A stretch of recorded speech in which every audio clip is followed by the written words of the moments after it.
Hello friends, welcome to my channel সুপ্র কিবানি। এখন আমি হিন্দি ফিল্ম ক্রিউ এর রিভিউ করতে চলে এসেছি, যেটা আজ 29th মার্চ 2024 থিয়েট্রিক্যাল রিলিজ পেয়ে গেছে। এই ফিল্মটার ডিরেক্টর হচ্ছে রাজেশ এ কৃষ্ণন। এখানে কাস্টিংয়ে আছে টাব্বু, করিনা Kapoor Khan, Kriti Sanon, Diljit Dosanjh, Shashwata Chatterjee, Rajesh Sharma, in special appearance Kapil Sharma সহ আরও অনেকে। তো কেমন লাগলো এই ফিল্মটা, এই সব কিছু নিয়ে তোমার সাথে শেয়ার করবো। So why are we waiting for, let's start with the video. ফিল্মটার ডিউরেশন 2 ঘন্টার আশেপাশে, মানে ওই 2 ঘন্টাই ধরুন। এবং এই ফিল্মটার টিজার আর ট্রেলার কিন্তু আমাকে ইমপ্রেস করেছিল, আমি তোমাদের সাথে মিথ্যা কথা বলবো না। আমার বেশ ভালো লেগেছিল এবং আমি টিজার রিয়াকশন করার সময় বলেছি যে I have anticipation from this film. এবার এই ফিল্মটার যে কাস্টিংটা, যে ট্রায়োটাকে এখানে দেখানো হচ্ছে, Kareena Kapoor Khan, Tabu and Kriti Sanon all have done a swell job. সেটা নিয়ে নয় পরে কথা বলবো। তবে আফটার ওয়াচিং দ্য ফিল্ম আমার মনে হলো এই ফিল্মটা আরও বেটারভাবে করা যেতে পারত। ইটস আ হাইয়েস্ট ফিল্ম এবং এর মধ্যে কমেডি ভ্যালুটাকে অনেকটা বেশি ফোরফ্রন্টে রাখা হয়েছে, তার সাথে সাথে কিছু স্যাটারিক্যাল মোমেন্টসও রাখা হয়েছে। তবে এই ফিল্মটার যেটা খামি, যেটা আমার মনে হলো, সেটা হচ্ছে স্ক্রিন প্লেটা অনেক জায়গায় ডিপ করে। এবং যখন ডিপ করে না, তখন কিন্তু একটু হলো এই 2 ঘন্টার ফিল্মের মধ্যে তোমরা কিন্তু বোর ফিল করবে। তো সবার আগে ছোট করে গল্পটা বলে দিই। গল্পটা হচ্ছে কোহিনূর এয়ারলাইন্সকে ঘিরে। যে এয়ারলাইন্সের মালিক বা ম্যানেজার হচ্ছে শাশ্বত চ্যাটার্জির ক্যারেক্টার, যার নাম হচ্ছে বিজয় ওয়ালিয়া। এবং সেই এয়ারলাইন্সের অনেক ক্রিউ মেম্বার্স আছে, তার মধ্যে টাব্বুর চরিত্র, করিনা কাপুর খানের চরিত্র আর কৃতি সেনের চরিত্র হচ্ছে somewhere they are good friends. Now they get into some mishap, এবং সেই মিসহ্যাপটা হচ্ছে গোল্ড স্মাগলিং নিয়ে। এবং সেই গোল্ড স্মাগলিং থেকে কীভাবে তারা আস্তে আস্তে অনেক কিছু বের করে, এবং অনেক কিছু বের করতে গিয়ে কী কী তারা জানতে পারে, এবং সেখান থেকে নিজেদেরকে কী করে রেস্কিউ করে, এবং আলটিমেটলি যে মেন কালপ্রিট তাই করে সামনে আনে। এই সব কিছু নিয়ে হচ্ছে এই ফিল্মের গল্পটা।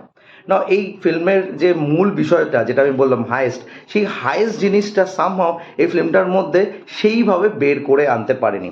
যখন একটা হাইয়েস্ট মুভি আমরা দেখি, সেখানে কিন্তু একটা লার্জার দ্যান লাইফ অ্যাপিল থাকে, একটা গ্র্যান্ড ব্যাপার থাকে, সেটসের মাধ্যমে ঠিক আছে। তবে এইখানে সেই জিনিসটাকে ঠিক মতো খেলা করাতে পারেনি।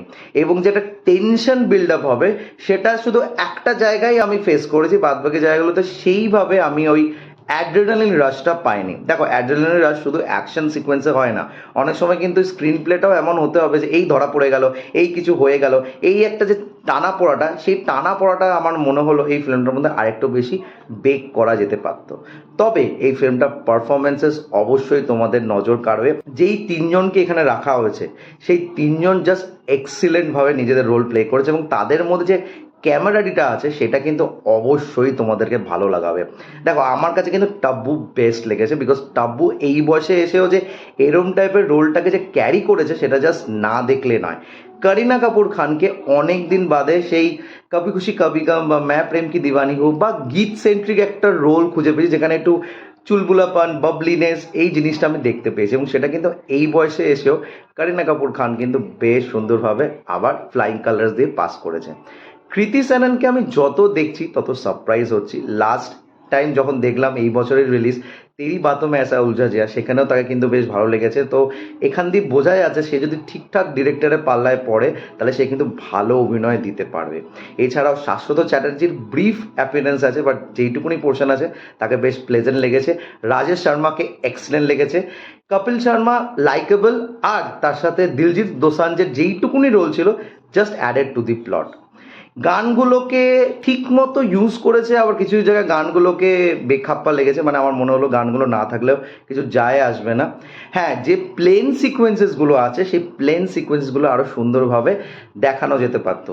মানে সেখানে খুব একটা ভালো ক্যামেরা অ্যাঙ্গেলস আমি খুঁজে পাইনি।